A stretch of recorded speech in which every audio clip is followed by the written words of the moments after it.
Acaba de terminar Atalanta versus Real Madrid, cara. Um jogo que eu tava extremamente interessado, pois provavelmente seria o melhor confronto desse dia de Champions. O Real Madrid consegue ganhar o jogo por 3-2 com um gol de Jude Bellingham, um de Vinícius Júnior e Kylian Mbappé. A Atalanta faz gol com o Lookman e um de pênalti de De Ketelaere. A gente vai comentar esse jogo e analisar ele e entender o que aconteceu dentro da partida. De fato, eu fiquei muito tentado a assistir Bayer Leverkusen contra Inter de Milão, já que também seria provavelmente uma partida maravilhosa de se assistir, mas eu dei ênfase a esse jogo aqui até porque o Real Madrid tá quase caindo e a polêmica de Kylian Mbappé e tudo mais. A gente vai abordar inclusive tudo isso no vídeo e entender a dinâmica dessa partida. Pra quem caiu aqui de paraquedas e não me conhece, eu sou o Corvo, apresentador desse canal, seja muito bem-vindo ao Plano Blues. Cara, e a expectativa pra esse jogo é que seria um jogo extremamente apertado e acirrado e que os dois times estariam em nível. No começo dessa temporada teve o jogo da Atalanta contra o Real Madrid, e claramente o Real Madrid era muito superior naquela época, mas hoje o Real Madrid está em queda e a Atalanta está em crescimento. Atualmente é o líder da Série A italiana e um dos melhores times dessa temporada. O que é incrível, pois a Atalanta perdeu um dos seus jogadores fundamentais dos últimos tempos, que foi Theo Koopmeiners, né? Koopmeiners foi pra Juventus, inclusive a Juventus não tá extraindo nada dele e a Atalanta ficou em desvantagem sem ele. E também a Atalanta perdeu Gianluca Scamacca por lesão, que provavelmente era o grande artilheiro, né, dessa temporada, mas ele não conseguiu estar em campo, então agora o artilheiro se tornou o tal do Retegui. Entendendo todo esse contexto, a Atalanta é um time que tem um elenco muito barato e vários jogadores jovens em desenvolvimento. A Atalanta em questões financeiras tá muito abaixo do Real Madrid, cara. E a dinâmica que a gente vê dentro do jogo é exatamente isso aí. O Real Madrid com peças que individualmente estão muito à frente da Atalanta e que em campo demonstraram isso. A gente tem um primeiro tempo onde nos 25 primeiros minutos a gente teve uma partida bastante disputada. Durante o resto do tempo, o que a gente viu ali dentro daquele jogo é uma partida morna, né? Eles ficaram se estudando, termina o primeiro tempo, vai pro segundo e aí a gente começa a porradaria. Aqui sim começou o jogo de verdade. O primeiro tempo foi legal, o segundo tempo foi maravilhoso. Os dois times atacando muito, um jogo de basquete de um lado pro outro, os dois times tentando criar jogadas e criaram jogadas de perigo. A Atalanta teve como meter 4 gols e o Real Madrid tinha como também abrir um placar maior. Dos dois lados foram criados vários e vários lances de perigo para ambas as partes, ok? Foi uma partida maravilhosa, muito boa de assistir, uma das melhores que eu assisti nessa Champions do Real Madrid, né? Eu já vi outras, mas essa aqui foi uma das melhores e foi uma partida muito interessante, cara. Assim, eu gostei da partida e valeu a pena o meu tempo, eu diria. E, cara, o que a gente nota ali desse Real Madrid é que ele consegue fazer uma coisa muito bem, mas ele não consegue ter equilíbrio. Então é um time que tem atacado bem, para atacar a defesa tá ruim. E às vezes tem defendido bem, mas para defender bem o ataque tá ruim. Então a dinâmica do Real Madrid tá sempre nessa casa durante essa temporada. Diferente da Atalanta, que tem sido um time resistente, que mata o jogo com muita facilidade, muitas vezes no pé de Lookman,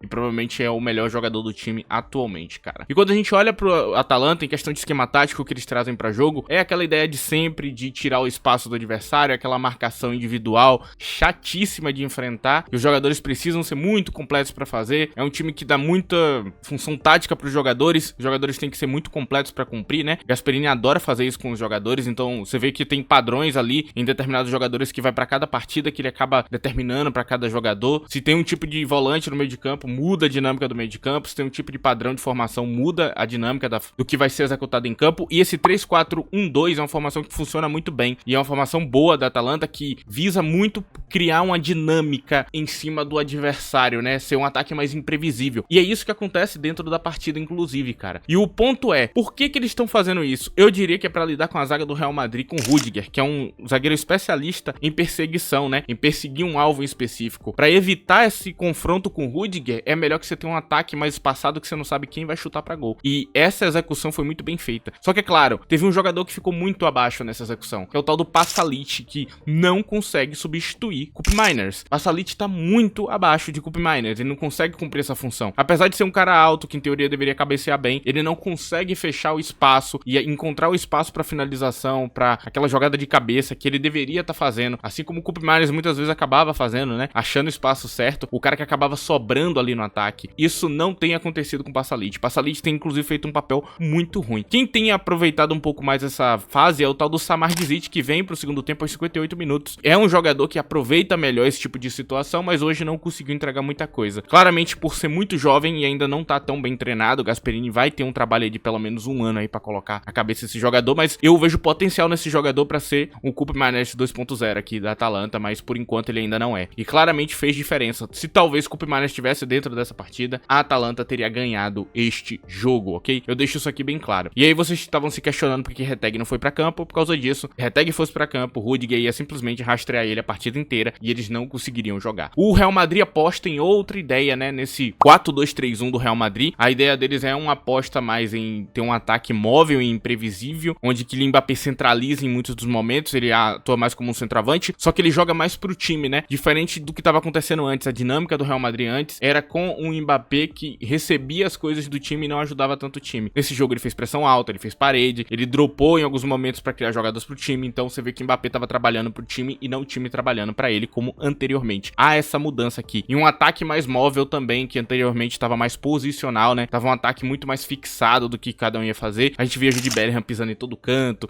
a gente via Vinícius Júnior jogando de um lado pro outro também, você via que Vinícius Júnior pisava na direita, pisava na esquerda. Em muitos momentos a gente vê essa movimentação extrema do ataque do Real Madrid. Talvez seja uma nova forma de encarar o campo de Carlo Ancelotti. Talvez ele tenha achado a solução exatamente nisso, cara. E o que você nota é a fixação da linha defensiva, né? A linha defensiva fica mais fixada, o lateral subir um pouquinho menos nesse jogo, porque normalmente, anteriormente, subia e pisando um pouquinho mais por dentro. São pequenas modificações que ele fez pra criar essa nova formação que eu achei muito boa. Inclusive, o gol decisivo do jogo, que pra mim foi o gol de Jude Bellingham, ele sai exatamente disso, dessa liberdade. Jude Bellingham consegue parar com a bola na área, faz um corte maravilhoso e dá um chute no canto do gol com a perna esquerda, muito bem feito, cara. Assim, um ataque maravilhoso. E é claro, tivemos a grande falha ali da Atalanta, onde Vinícius Júnior acaba com a bola no pé, finaliza ali de graça. Foi provavelmente o gol que tirou o empate, né? Se não tivesse acontecido esse erro, eu acho que não teria sido empate. Eu gostei da partida de Kylian Mbappé, gostei do gol, apesar de eu achar que ele perdeu algumas oportunidades. Ele poderia ter ampliado esse placar no começo do jogo e ele perdeu alguns chutes que ele tinha espaço pra mandar no canto. E basicamente foi isso, cara. O Real Madrid vai com um ataque um pouco mais dinâmico, né? Um ataque que se movimenta mais e dá mais liberdade pra esses jogadores pisar onde é que eles querem. E um Vinícius Júnior que parece mais um camisa 10 durante essa partida, que foi melhorando a cada minuto. Começou meio lento, começou meio morno e foi esquentando durante a partida. E a gente viu uma partida maravilhosa de Vinícius Júnior, cara. Então, sim, eu acho que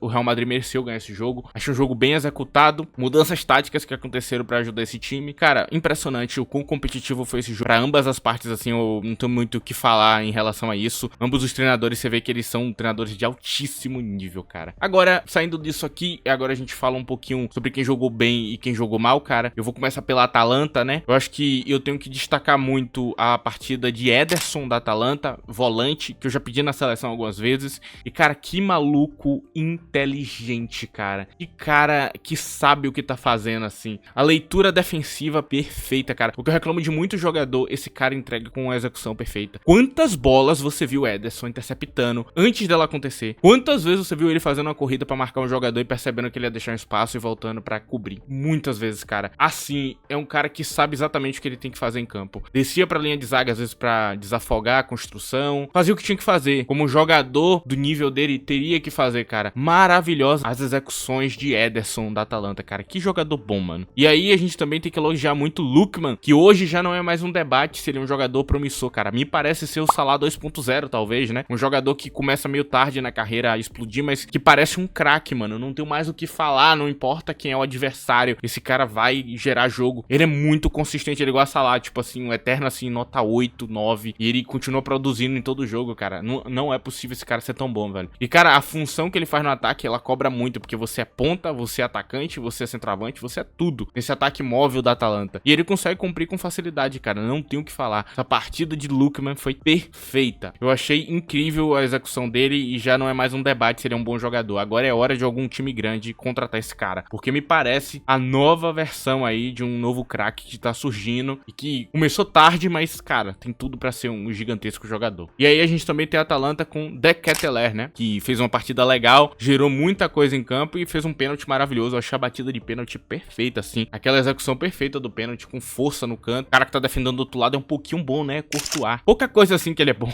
Enfim, cara. Por último, acho que eu posso falar um pouquinho do Karnacek, o goleiro da Atalanta. Achei a partida dele muito boa também. Ótimas defesas, assim, tipo, um cara que vem se destacando muito, mesmo sendo bastante jovem, né? É impressionante, assim, Karnacek. Pra quem acompanha a Atalanta, assim, um pouquinho por cima, você sabe que o Karnacek tem saído muito bem nos últimos tempos. Enfim, cara, agora eu começo a falar do Real Madrid. Tem muitos jogadores bons aqui. Eu tenho que elogiar muito a partida de Jude Bellingham, assim. O fora de bola e o resto dele dentro da partida foi muito bom mesmo. Não é só o gol, acho que toda a execução dele. Vinícius Júnior começa lento, mas, pô, cada minuto foi melhorando. Fez passo pra gol, fez gol. Cara, maravilhoso, assim, Vinícius Júnior. Muito bem em campo. Gostei também muito da partida de Brahim Dias, muito atento no que tem que fazer, jogou bem na direita do campo, assim. Jogador que eu particularmente gosto bastante, hoje fez uma boa partida. E também falo de Courtois, cara. Courtois foi pontual em algumas defesas bem difíceis, assim, cara. Assim, se não fosse ele, a Atalanta teria ampliado esse placar, mano. Defesas complicadas que ele fez ali durante a partida, muito bem em campo, ó. Então, eu não citei ninguém negativo da Atalanta, mas eu vou citar uma pessoa negativa dentro do Real Madrid, cara. Eu falo de Tchouaméni na zaga. Extremamente perdido em campo, não sabia o que fazer, ok? Não tava jogando bem, gerou muito problema ali pra Atalanta. Ainda teve o pênalti, que muita gente questionou se era pênalti ou não. Assim, eu também não tenho como solucionar, cara. O contato foi tão leve, é difícil falar que aquilo ali foi pênalti. Mas, cara, a partida de Tchouaméni foi muito ruim, ele foi muito coberto por Rudiger, que acabou errando bastante por causa de Tchouaméni. A partida de Rudiger ser abaixo do esperado é por causa de Tchouaméni, não por causa de Rudiger. Ele tava cobrindo o mau posicionamento de Tchouaméni o tempo inteiro. Lembrando que ele não é zagueiro de ofício, ele é um volante. Ele tá sendo adaptado porque o Real Madrid tá passando por uma crise de lesões. Também não gostei muito de Ceballos no meio de campo, achei bastante fraco. Muitas vezes fazendo o mesmo que Tchouaméni fez com o Rudiger, né? Que é tendo que ser coberto por Valverde ali em alguns momentos. Não gostei da dinâmica desse meio de campo, não combinou no meu ponto de vista. Cara, eu também poderia citar aqui Mbappé, eu faço essa pequena menção porque eu já falei dele. Pra mim, eu achei a partida dele boa também, ok? Só pra não deixar passar, eu vou falar um pouquinho dele aqui. Realmente achei a partida dele legal, ainda mais do ponto de vista de ajudar o time. Pela primeira vez eu noto, assim, Mbappé sendo um jogador mais coletivo, o que ele não é lugar nenhum, nem na França, ok? Ele é um jogador bem egoísta e hoje ele foi coletivo, pelo menos. O que é muito positivo, é claro. Enfim, cara, é Champions League. Essa Champions, assim, pra galera que me pergunta, eu tô achando ela muito boa. Cara, eu tô achando bem melhor que as outras Champions, pra ser bastante sincero. Toda semana que eu vou assistir a Champions tem algum jogo bom pra ver. É isso. Tem pelo menos um jogo que vai ser bom pra caramba, cara. Eu lembro que eu fui ver Lille e Real Madrid, o Lille ganhou e eu achei a partida maravilhosa. E, cara, anteriormente não teria esse tipo de partida toda semana. Então toda semana você vai achar partidas boas pra assistir, diferente da época que era aquela fase de grupos normais. Eu gostado muito da competitividade da liga. A gente vê times no topo da liga que normalmente não estariam, tá ligado? Por exemplo, Aston Villa, Brest,